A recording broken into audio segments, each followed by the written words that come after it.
श्री स्वामी समर्थ. नमस्कार मित्रांनो. तर कुंभ राशीच्या जातकांनो, आता कान देऊन ऐका.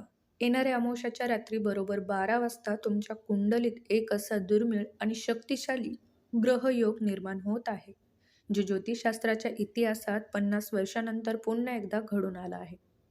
तुमचा राशी स्वामी शनी हा न्यायाचा देव आहे, पण या विशिष्ट अमावस्याच्या काळात त्याच्या हालचाली अत्यंत वेगवान आणि काहीशा अस्थिर आहेत. हे केवळ ग्रहाचे संक्रमण नाही, तर तुमच्या आयुष्यात येणाऱ्या एका मोठ्या वादळाची ही नादी आहे. पुढच्या काही तासात जर तुम्ही सावध झाला नाहीत, तर तुम्ही न कळत अशा चक्रात अडकाल ज्यातून बाहेर पडणे तुमच्यासाठी कठीण होऊ शकते. हे संकट तुमच्या करिअरच्या किंवा वैयक्तिक प्रतिष्ठेच्या दृष्टीने अत्यंत गंभीर ठरू शकते. या अमावस्याच्या काळ्या रात्री चंद्र पूर्णपणे तीक्ष्ण झालेला असल्याने तुमच्या राशीतील मनाची एकाग्रता भंग पावण्याची दाट शक्यता आहे. या काळात तुमचा अतिउत्साह आणि घाई गडबडीत घेतलेले निर्णय तुमच्यासाठी एका मोठ्या कांडाला निमंत्रण देऊ शकतात. कार्यक्षेत्रात किंवा तुमच्या जवळच्या नात्यामध्ये समोरची व्यक्ती तुम्हाला उचकवण्याचा प्रयत्न करेल किंवा तुम्हाला चुकीच्या मार्गावर नेण्याचे षडयंत्र रचले जाईल. तुम्ही रागाच्या भरात किंवा रागाच्या एका छोट्याशा टिंगणीवर जो निर्णय घ्याल, तो निर्णय तुमच्या भविष्यातील सर्व योजनांवर पाणी फेरण्यासाठी पुरेसा ठरेल. तुम्ही अत्यंत सावध राहिले नाहीत, तर हे ग्रह तुम्हाला मोठ्या संकटाच्या खाईत लोटू शकतात. त्यामुळे आत्ताच सावध व्हा. सर्वात धक्कादायक गोष्ट म्हणजे तुमच्या आसपास असणारे तुमचे गुप्त शत्रू सध्या तुमच्या या कमकुवतपणाचीच वाट पाहत आहेत. अमावस्येची ही नकारात्मक ऊर्जा तुमच्या आर्थिक स्थितीवर थेट प्रहार करण्याची शक्यता आहे. अचानक उद्भवणारी कायदेशीर प्रश्न, नोकरीत वरिष्ठ पातळीवर होणारे वाद किंवा आर्थिक व्यवहारात होणारी फसवणूक या सर्वांची मुळे एका रात्रीत दडलेली आहे. म्हणूनच जर तुम्हाला या काळातील अरिष्टापासून वाचायचे असेल आणि येणाऱ्या सुवर्ण काळाचे स्वागत करायचे असेल, तर हा काळ संयमाने कसा हाताळायचा हे समजून घेणे तुमच्यासाठी अनिवार्य आहे. तुमची एक सेकंदाची चूक ही केवळ एक चूक न राहता तुमच्या आयुष्यातील एक कायमस्वरूपी जखम ठरू शकते. त्यामुळे हा भाग अत्यंत गांभीर्याने घ्या. तर कुंभ राशीच्या जातकांनो, अमावस्याच्या या कठीण टप्प्यावर संयम हे तुमचे सर्वात मोठे अस्त्र आहे. जेव्हा ग्रहाची स्थिती प्रतिकूल असते, तेव्हा आपली सर्वात मोठी चूक म्हणजे परिस्थितीला हाताबाहेर जाऊ देणे. या रात्री कोणाशीही फालतू वादविवाद घालू नका किंवा अहंकाराच्या पोटी कोणालाही काहीही बोलू नका. समोरचा व्यक्ती तुम्हाला उचकवण्याचा प्रयत्न करत असेल, तर त्याला शांतपणे दुर्लक्षित करणेच तुमच्यासाठी हिताचे ठरेल. लक्षात ठेवा, या रात्री मौन पाळणे म्हणजे हार मानणे नव्हे, तर तुमच्याकडे येणाऱ्या संकटांना शांतपणे परतून लावण्याचे एक अत्यंत प्रभावी सुरक्षा कवच आहे. आर्थिक व्यवहाराच्या बाबतीत तर या काळात तुम्हाला शून्य सहनशीलता धोरण राबावे लागेल. नफ्याचे मोठे आमिष दाखवून कोणीतरी तुम्हाला गुंतवणुकीसाठी प्रयुक्त करेल, पण सावध राहा, हे तुमच्यासाठी मोठे जाळे असू शकते. जमिनीचे व्यवहार, शेअर मार्केटमध्ये मोठी गुंतवणूक किंवा कोणा अनोळखी व्यक्तीला दिलेले उसने पैसे या सगळ्या गोष्टी या अमावस्याच्या आसपास टाळाव्यात. कोणत्याही कागदपत्रावर किंवा करारावर विचार न केल्याशिवाय स्वाक्षरी करणे म्हणजे तुमच्या हाताने तुमच्या आर्थिक प्रगतीला ब्रेक लावल्यासारखे आहे. तुमची एक चुकीची स्वाक्षरी तुमच्या अनेक वर्षाच्या बचतीला धोक्यात टाकू शकते. त्यामुळे या काळात आर्थिक बाबतीत पूर्णपणे सेफ प्ले करा. केवळ आर्थिकच नव्हे, तर तुमच्या मानसिक आणि आध्यात्मिक सुरक्षिततेकडे विशेष लक्ष द्या. अमावस्येची ही नकारात्मक ऊर्जा कमी करण्यासाठी आध्यात्मिक मार्गाचा अवलंब करा. तुमचा राशी स्वामी शनिदेव असल्यामुळे या दिवशी शनी मंदिरात जाऊन तेलाचा दिवा लावणे किंवा गरिबांना दान करणे यामुळे तुमच्यावर येणारे ग्रहदोष दूर होतील. घराबाहेर पडताना सावधगिरी बाळगा आणि कोणाशीही वाद घालू नका. हे उपाय तुमच्या भोवती एक अदृश्य सुरक्षा कवच निर्माण करतील, ज्यामुळे अमावस्याच्या या कठीण काळ तुम्ही अगदी सहजरित्याने कोणताही मोठा धक्का न सोसता पार करू शकाल. अमावस्याचा हा कठीण टप्पा ओलांडताच तुमच्या आयुष्यात एक असा सुखद आणि चमत्कारी बदल घडणार आहे, ज्याची प्रतीक्षा तुम्ही अनेक वर्षापासून करत होतात. हा काळ म्हणजे एखाद्या गडद काळी रात्रीनंतर अचानक पडणाऱ्या सूर्यप्रकाशासारखा असेल. तुम्ही अनेक दिवसापासून रखडलेली कामे आता कोणत्याही अडथळ्याशिवाय मार्गी लागतील. जे लोक तुमच्या विरोधात होते ते आता आपोआप शांत होतील किंवा तुमच्या प्रगतीला साथ देतील. तुमच्या कुटुंबात निर्माण झालेले मतभेद दूर होऊन पुन्हा एकदा आनंदाचे आणि प्रेमाचे वातावरण निर्माण होईल, ज्यामुळे तुम्हाला एक मोठी मानसिक शांतता लाभेल. कुंभ राशीच्या जातकांसाठी हा काळ वैयक्तिक प्रगतीचा आणि आत्मविश्वासाचा असेल. तुम्ही गेल्या काही काळात जे कष्ट केले होते त्या कष्टाचे फळ मिळवण्याची हीच ती योग्य वेळ आहे. तुमच्या कार्यक्षेत्रात तुमची ओळख एक कुशल नेतृत्व करणारी व्यक्ती म्हणून निर्माण होईल. तुमच्या कामाची दखल वरिष्ठ पातळीवर घेतली जाईल, ज्यामुळे तुमचे पद आणि प्रतिष्ठा दोन्ही वाढतील. विशेषतः ज्या महिलांना स्वतःच्या पायावर उभे राहायचे होते त्यांच्यासाठी हा काळ एखाद्या वरदानासारखा ठरेल. तुमच्या कलेचे किंवा कौशल्याचे कौतुक होऊन तुम्हाला समाजात मानाचे स्थान प्राप्त होईल.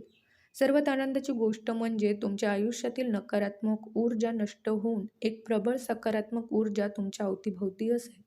घरातील मुलांच्या प्रगतीमुळे तुमचे मन तृप्त होईल आणि त्यांच्या यशाचे फळ तुम्हाला तुमच्या कौटुंबिक सुखाच्या स्वरूपात पाहायला मिळेल. हा केवळ काळ तुमच्या करिअरच्या यशाचा नाही तर तुमच्या वैयक्तिक सुखाच्या परमोच्च बिंदूवर पोहोचण्याचा आहे. घरात एखाद्या मंगल कार्याची किंवा नवीन पाहुण्याच्या आगमनाची चाहूल लागून येईल. तुमचे संपूर्ण गण आनंदाचे उजळून निघेल. हा सुवर्ण काळ तुमच्या आयुष्यातील नवीन अध्यायांना गवसणी घालण्यासाठी सज्ज झाला आहे. त्यामुळे तुमचे मन आता पूर्णपणे सकारात्मकतेने भरा. तर कुंभ राशीच्या जातकांनो, आता वेळ आली आहे तुमच्या आर्थिक भागोदयाची. ज्योतिषशास्त्रात ज्याला सोन्याची अंडी देणारी कोंबडी म्हटले जाते, तसाच सुवर्ण योग आता तुमच्या करिअरमध्ये निर्माण होत आहे. जर तुम्ही बऱ्याच काळापासून नोकरीमधील बढती बदल किंवा पगारवाढीबद्दल विचार करत असाल, तर आता तुमच्या संयमाचे फळ मिळवण्याची वेळ आली आहे. नामवंत कंपन्यांकडून तुम्हाला अशा काही ऑफर्स किंवा प्रोजेक्ट मिळू शकतात ज्याचा तुम्ही स्वप्नातही विचार केला नसेल. तुमची आर्थिक ओढताण थांबून आता बचतीचे नवीन मार्ग खुले होतील. जुनी कर्जे आणि उधारी फिटल्यामुळे तुम्ही पहिल्यांदा मोकळा श्वास घेणार आहात. व्यावसायिकांसाठी तर हा काळ सुवर्ण काळापेक्षा कमी नाही. तुमचे विचार आता अशा काही नाविन्यपूर्ण बिझनेस आयडियाने भरलेले असतील ज्या भविष्यात तुम्हाला प्रचंड नफा मिळवून देतील. नवीन क्लायंट्स मिळणे, मोठ्या ऑर्डर्स फिक्स होणे किंवा भागीदारीत केलेल्या कामातून अनपेक्षित मोठा फायदा होणे, हे योग तुमच्या राशीत अत्यंत प्रबळ आहेत. विशेष म्हणजे ज्या तरुणांना आपल्या स्वप्नातील नोकरीसाठी वणवण करावी लागत होती, त्यांच्या कष्टाची झीज होण्याची वेळ आता आली आहे. तुमच्या नेतृत्वात आणि आत्मविश्वासात होणारी वाढ तुमच्या विरोधकांना शांत करण्यासाठी पुरेशी ठरेल. गुंतवणुकीच्या बाबतीत हा काळ तुमच्यासाठी मायडस ट्रस्ट ठरेल. रिअल इस्टेट किंवा सोन्यामध्ये केलेली दीर्घकालीन गुंतवणूक तुम्हाला भविष्यात दुप्पट नव्हे तर तिप्पट परतावा देऊ शकते.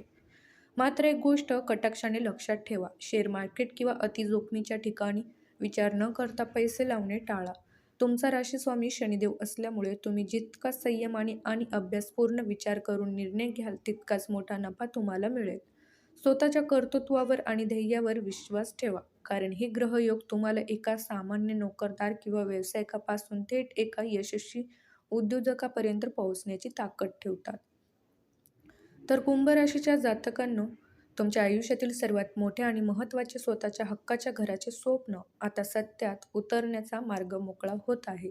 जर तुम्ही कित्येक वर्षापासून भाड्याच्या घरात राहून कंटाळत असाल किंवा एखादी जुनी मालमत्ता विकून नवीन घेण्याचा विचार करत असाल, तर आता ग्रहाची साथ तुम्हाला पूर्णपणे मिळणार आहे.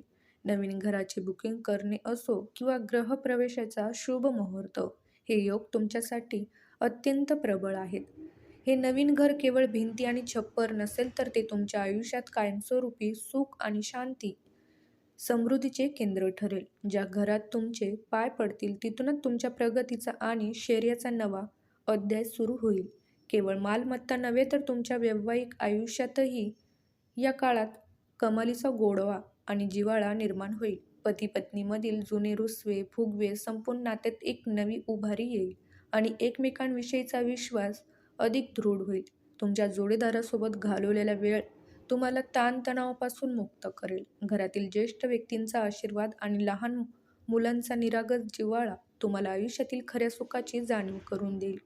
कुटुंबातील सदस्यांच्या प्रगतीमुळे तुमचे मन पूर्णपणे शांत आणि तृप्त राहील. त्यामुळे घराचे वातावरण नेहमी आनंदी आणि उत्साही असेल. शेवटी सर्वात महत्त्वाची गोष्ट म्हणजे तुमचे आरोग्य. एवढा मोठा बदल आणि धावपळ होत असताना स्वतःच्या आरोग्याकडे दुर्लक्ष करून चालणार नाही. अतिउत्साहात किंवा कामाच्या तणावामुळे सांधेदुखी, मानसिक थकवा किंवा डोळ्याचे विकार उद्भवू शकतात. त्यामुळे नियमित ध्यान करा आणि तुमच्या दिनचर्येत सकस आहाराचा समावेश करा. जाता जाता लक्षात ठेवा, ज्योतिषशास्त्र हे तुम्हाला सावध करण्यासाठी आणि योग्य मार्ग दाखवण्यासाठी असते. सोशल मीडियावरील कोणत्याही भ्रामक अफवांना घाबरून न जाता या ऊर्जेचा सकारात्मक वापर करा. संयम, कष्ट आणि ईश्वरीवरील श्रद्धा ही तुमच्या यशाची खरी गुरुकिल्ली आहे. तुमचा आगामी काळ अत्यंत भाग्योदयाचा ठरेल. फक्त स्वतःवर आणि आपल्या कर्मावर पूर्ण विश्वास ठेवा. तर मित्रांनो, आम्हाला आशा आहे की ही माहिती तुमच्यासाठी उपयुक्त ठरली असेल. जर तुम्हाला हा व्हिडिओ आवडला असेल तर व्हिडिओला लाईक करा आणि अशा दैनंदिन भविष्यवाणीसाठी आपल्या चॅनलला नक्कीच सबस्क्राईब करा. आणि हां, जाता जाता कमेंट बॉक्समध्ये जय शनिदेव लिहायला अजिबात विसरू नका.